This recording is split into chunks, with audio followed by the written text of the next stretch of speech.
Hey everybody, how are we getting on today? Welcome back to Trading Couch with myself and Luke. No real topic this time. Me and Luke actually haven't seen each other for 10 days, so we're just gonna sit down, have a convo, talk about our lives, because I know it's actually quite relevant to a few of the clients, because we've been a little bit mysterious and away from action We have for a little bit, so we can have a little chat about that. So for anyone who doesn't know, it was Luke's birthday from today's date exactly a week ago. No, 8 days ago, right? Yeah. So 12. it was his birthday 8 days ago. The big 24. So you took a little break. Well deserved Well break. deserved, yeah. That's for sure, because the only day you ever take off is your birthday and Christmas Day. Yeah. I mean, I don't remember last time either of us have really had a break. In all honesty. It's been odd. Well, I mean, for you me, do sometimes. Odd little bit trying to go to travel. But I mean, not really though.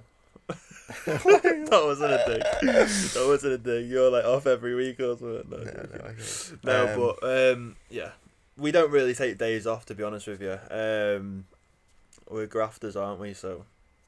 No, I don't know. We've both just got a weird mindset now of if we're bored, whereas it used to be, I'm bored, right? Bit of Xbox, now it's bored, or maybe there's a bit of work to crack on. So there's probably something that needs doing. But it's bad, because it's not a good feeling of yes, I feel productive. It's just constant stress. I haven't done enough today. I need to do this. I need to do that. Yeah. But you know what? I think that's I forgot. There's loads of people that say it, loads of successful people that say it. But it is a thing. It's you feel like you, when you you've done. Oh no, I forgot what it is now. But it's the people that feel like they've done enough often haven't. But the people that feel like they haven't done enough always have. Do you know what I mean? And it's true, mate. Like you said, we're constantly on the go. Monday to Friday, we're with the clients, making sure they're all right. The weekends can sometimes be a little bit more relaxed. Oh yeah, no. We don't have a day off. We don't have a day off. But weekends are more relaxed because we don't have to provide content for anyone. But that's usually our days for filming. We do our Sunday sessions on a Saturday or a Friday evening. Any reports, PDFs, editing, all that kind of stuff. So that takes up our weekend. So there literally is. So yeah, it's been nice. Fun. It's just moody now. Yeah, just have to do all this stuff. Right, anyway, let's just drastically move over to your amazing trip to Milan. Yeah. Hit us with it. No, it was good to be If you haven't noticed, he is a bit more tanned.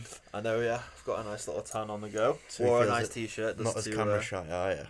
No, not at all. Well, I've not done my hair, so that's why I've got a hat on. But, yeah. No, it was really good, to be fair. We ended up changing flights so we could go a little earlier on the Friday morning.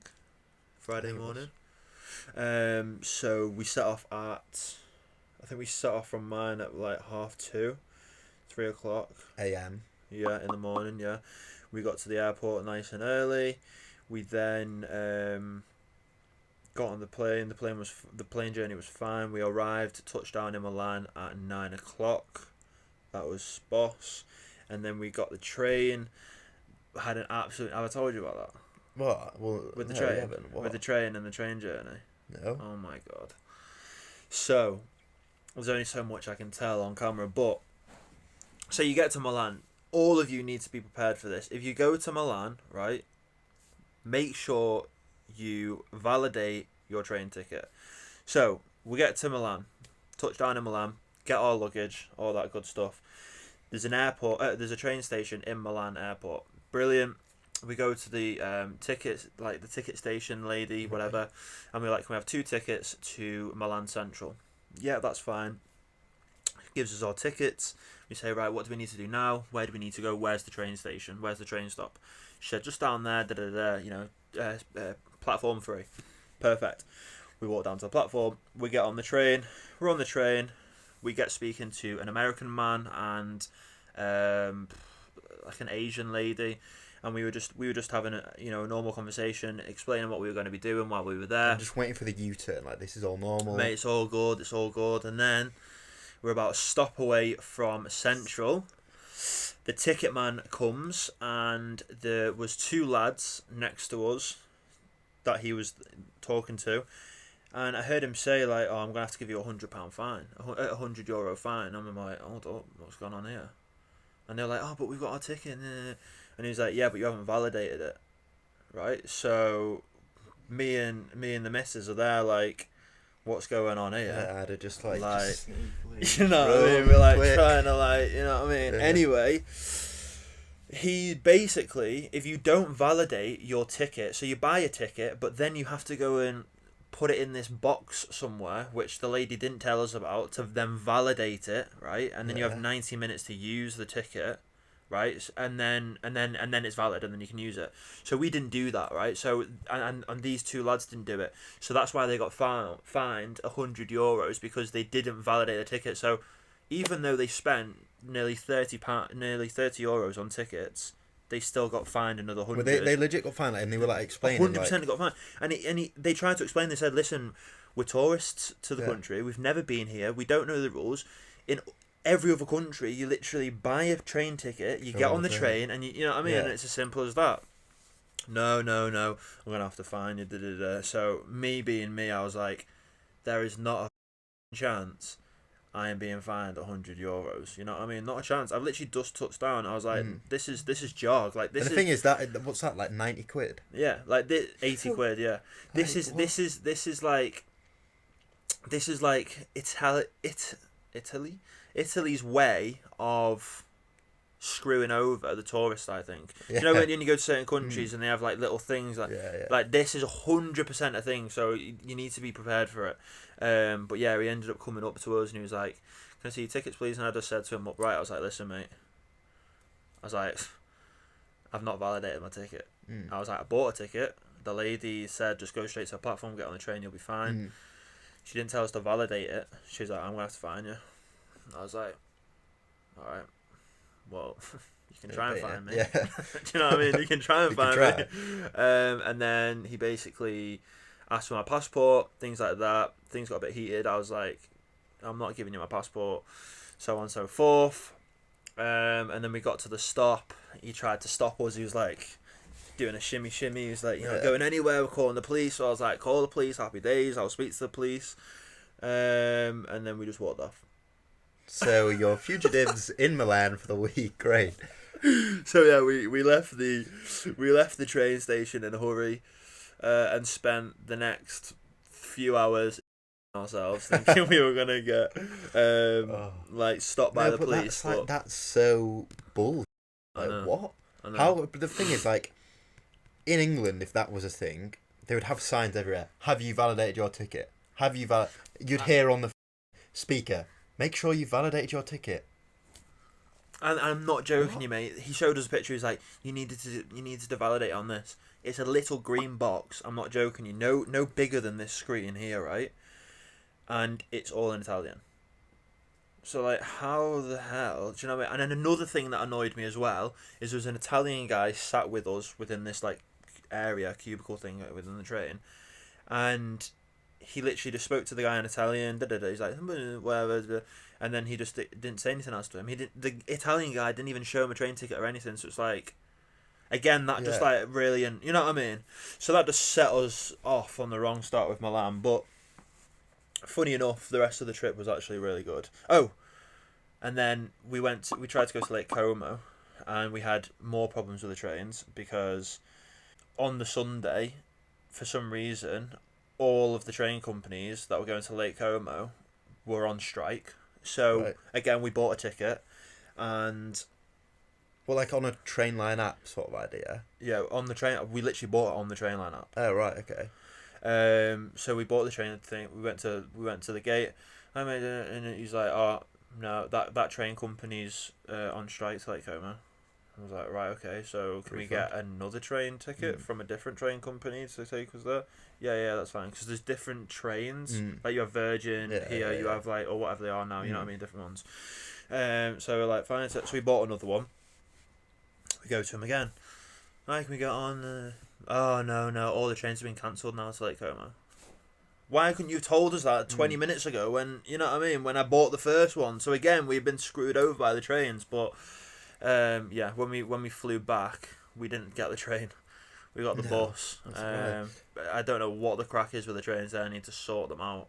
You see, that is my biggest worry about when you go Yeah. travelling, is like, you get in a situation like that, if they can 100%. get money out of you, of course they're going to do it. Yeah, exactly. Us as a country, we're not really like that. Like, we No. don't try and swindle, like, No. tourists at all. Like, we get a lot of tourists here in the Lake District, don't we? Like, a lot of Chinese, you know, we get a lot of tourists. And a the lot reason of it is tourists. because there's something in this area that is like really big in their culture, which is why they come over here. Yeah. And like, you know, we don't swindle anyone. You know what I mean? There's been so many times, like back when I was younger and I used to work in a little cafe back when I was younger. I used to have so many people come up to me, pass me £50 notes, here you go, and then try and walk off, and I'm like, Change. you've got change, Yeah, you know what I mean? But like, I can guarantee If you in did other that, countries, you know what I mean? We don't try and swindle anyone for No. anything. I think we are just too nice. Yeah, no, literally. bad. But I mean, other than that, mate, it was boss. We went round the cathedral. You'll have to pop up some pictures. Yeah. on Oh yeah. screen. No, we'll throw some pictures up throughout the video. We went to Duomo Cathedral, which is like the main cathedral in the centre. We actually went up on the rooftop. Had like a full-on tour. So I think it was like €15 or something. So we went up the spiral staircases. I hope you didn't have to buy 2 tickets for this. No. Oh. 195 steps it was to the top, or something like that. And then we got to the top, have a look on the rooftops, it was class, and then you go down, you have a full tour inside the cathedral, beautiful. I'll put some pictures up on screen. What else did we do? We went to like an apple spritz, or I can't even say it properly, Aperol spritz. Aperol spritz, whatever, yeah. Actual like bar. So that was like on a rooftop as well. That was next to the cathedral. I put some pictures up of that. Drinks in there, you're looking at about 18 to €20 per drink. So have fun with that. What else did we do? We went to this place. I forgot what it's called now. It begins with a B, I think. I'll throw some pictures up of this as well. It was like a canal in Milan. It was class, Right. and there's like restaurants either side. Yeah. That was amazing. That was beautiful, mate. It was a beautiful place in Milan. We went on the little electric scooters, Yeah, so whizzing it around. Yeah. They were class. What else did we do? We did loads, just like loads of little bits. We went to Prada, like a Prada expedition, Prada like museum thing. Rather than it being about the clothes, it was more about the artists and like the artists, like their art and things like that. And honestly, mate, some of the art there was unreal. Again, I'll throw some pictures up on screen. That was amazing.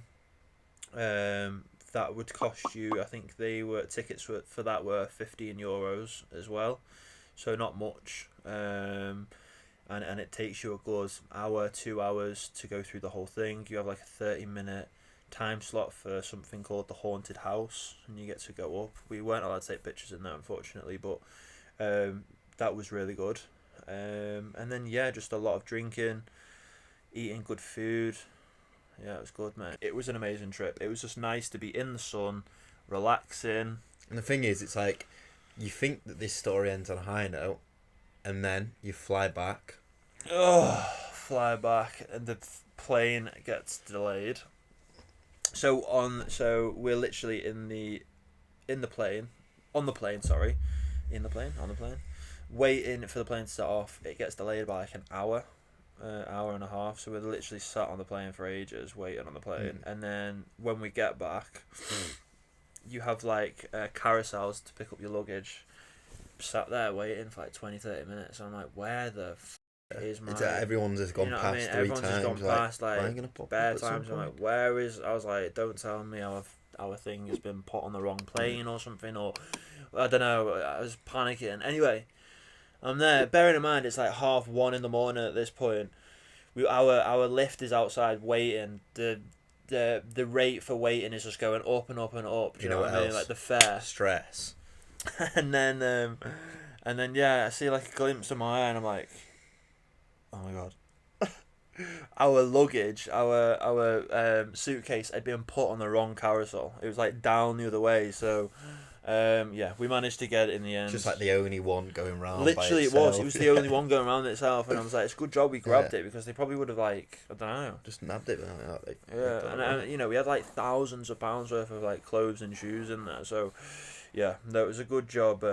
We got it, but I mean, yeah, I know I've kind of whinged about my trip, but it was actually a really good trip. Yeah. I really enjoyed it. Nice there was to just get a away. few little things like that, that just happened. It's just but, I mean, annoying for you because like that was your like stress relief to get away, and it's just at every point there was just there's always added stress. I think it's inevitable though, isn't it? There's always something that's going to happen. You know what I mean? But yeah, it was a good trip. I really enjoyed myself. Back, cracking on now, making Full money swing, with a tan. Yeah, Love it. Yeah, first week back. What have you done? 20%? 20%. More? 26? So we Peak 26? placed the trade today, being Friday, and Friday the 20th? yeah, and it's 16% up. Obviously, we've taken partials throughout, so it's not going to be a 16% return. But if you hadn't taken any partials, the lowest trough that it's taken is about 16% profit. Looking at like 80 pips, so that's great. We had a 10 pip stop, so looking at 16%, and then we placed the position yesterday. No, it was, was it? When was it? Oh no, day not before, yesterday. day before. Wednesday. Wednesday, yeah. Wednesday, yeah. Was that the pound Australian, was it? I think so. Let me just double check. But that again did really well. And either way, straight back on form, make back what was spent in Milan. Yeah. So we love that. So yeah, it was Great British Pound AUD. So we got 105 pips, 10.5%, 5.25 RR on that. So yeah, we're looking at about 26% just from two positions, which is unreal. That is quite something. And there's no bull in that either. We've literally got everything from start to finish. I mean, you could even throw not loads of screenshots, but a couple screenshots. Yeah, we'll throw a few screenshots of like before and afters and things like that as well, just as the proof is there then. But yeah, it's lovely to see us still, on form. Yeah, obviously I came back late Tuesday morning, so I hadn't slept very much. So Tuesday was a write-off for me. Wednesday, belter trade. Thursday, I had a lot of admin to catch up with. James was recording a lot of videos for YouTube, so we didn't place anything on Thursday. And then today, obviously, we've had a belter trade as well. So this is the good thing about trading properly, trading effectively, and doing it correctly. We placed two positions that have generated 26% returns. So, there's groups out there that are trading 3 or 4 or 5 trades a day. They're losing 3 of them, winning 1, breaking even. You know what I mean? They're not professional traders. They don't trade correctly. You don't want to force trades. You want them to come naturally. You want them to come to you. You want them to be presented to you in the right way. If they're not, don't trade them. Because if you place the right positions that have all the confluence you need, you'll have brilliant returns like we are receiving. I know, I've been nattering on about myself. Your turn. My turn. I mean, I wish I had your weekend? An exciting story. Well, no, I mean... it's you can't say that. You had a nice weekend, though. No, I mean, it was nice to get away. But it wasn't anywhere near as wild as your story, even though there was more faff with the trains. Shock. So went away Saturday morning to Manchester. Stayed in a nice hotel. Probably I might have some pictures that can be thrown up. So Saturday, stayed Saturday night. Obviously went out on Saturday. Just went around the city a bit. Went for some nice food. Went to a cocktail place. All good. Raving reviews. I'm sure we must have picked like one of the best spots for food and one of the best places for cocktails. Like the food was great. The place went for cocktails, amazing. Called 3 Little Words. Top notch, right? You walk in, they treat you like a classy person. Like we were saying, it's funny because you come in, they come straight over with some water and then this little drink with like, oh, this is just a refresher, a palate cleanser. It's like watermelon, mint, like all this. stuff. good. You do a shot of that before you have your cocktails, just to Really? like cleanse your palate. That's class. So we like walked in, they were like treating us, and obviously it was her birthday the week before, so I was taking a piss. I put in the notes when I booked it, like, oh, it's her birthday today, so blah blah blah. Anyway, no, they didn't say anything when we walked in, which I was like, fuck, I wanted to make it proper awkward for her. And then they came over like halfway through with like some dessert. They're like, oh, we've just seen it's your birthday, we thought you'd bring over this dessert. So we got free dessert out of it. That's good. So top class treatment. Bloody hell, That's do the that best every thing. time. I was about to say that is the best thing to do. Pretend it's somebody's birthday. Yeah, and you get a free dessert every time. Walk, go out when you go for bevs. Have a birthday banner on. Everyone's buying shots, all right? Yeah, it's the way forward. That is the way forward. Pretend it's your birthday. Yeah. Right. Anyway, back to the story. What we were on about. Yeah. So that was Saturday. Sunday, a little bit of shopping, bit more touring around the city. I was slightly underwhelmed. I'm not gonna lie, because Manchester's like the capital of England, isn't it? Sub-capital, is that the right word? I don't know. Yeah. I was just slightly... I thought there'd be more, like, better architecture and the buildings would look a bit nicer. No, it's all skyscrapers. It's a bit... It's belter, though. I love Manchester, mate. It's nice, but it's... I don't know why, it just did not exceed expectations. Yeah. I mean, if you go to Liverpool, obviously you have the liver buildings and stuff like that. There's a lot... I would say the buildings there are probably nicer, but Manchester, I'd say Manchester's better. That's probably bad to say. There was this is what I mean. There was no great. So I was meant to come back Monday, and then the weather decided we're gonna have a thunderstorm in the northwest. Trains got cancelled. Stayed another night, and then the second that we like booked a hotel to stay for another night, 20 minutes later, clears up. Sunniest day of the time we're there. Right, cancels trains uncancelled. So shafted, trained again, came home, sort of missed the lifestyle, and then cracked back on with work. It's just nice to get away from life for a few days and do something different. No, 100%. Because like what we do is very monotonous. Yeah, it's just very structured, isn't it? We are very very structured people, and everything's done in order, and it's like you said, it is very monotonous. It's rinse and repeat, basically. I literally put a story up before and was like rinse and repeat, because it is, but like at the end of the day it makes us money, it makes us a living, do you know what I mean? So I suppose all work is like that though, isn't it? Apparently, but I suppose our lifestyle is actually like but anyway, I feel like we're waffling on now. We sort of explained where we've been, what we've been doing. We're back in full force. We just wanted to really make this for the clients who were a bit curious what happened. Obviously we updated everybody, but just wanted to give a full rundown, because I know some people were actually quite interested in what we did, even though it's been about half an hour of whinging and moaning. Shock. I know, yeah. Well, video. This is probably why we don't go out and do things, because we just moan about it. Yeah. When we do just go stress. out and do things, it's just we just whinge. Yeah, we have things to whinge about. We hope you've enjoyed the video, the little catch up on our little getaways, where we've been, what we've been doing. A little bit of a stray away from regular trading couch style videos, but we wanted to trial out a bit more of like a podcasty style, rather than sort of like picking one topic and having it be educational. More of us just sit and have a waffle. Yeah, it's been nice. It's been nice just to have a little conversation and talk about what we've been doing. But yeah, we hope you've enjoyed, and we'll see you guys in the next Trading Couch video.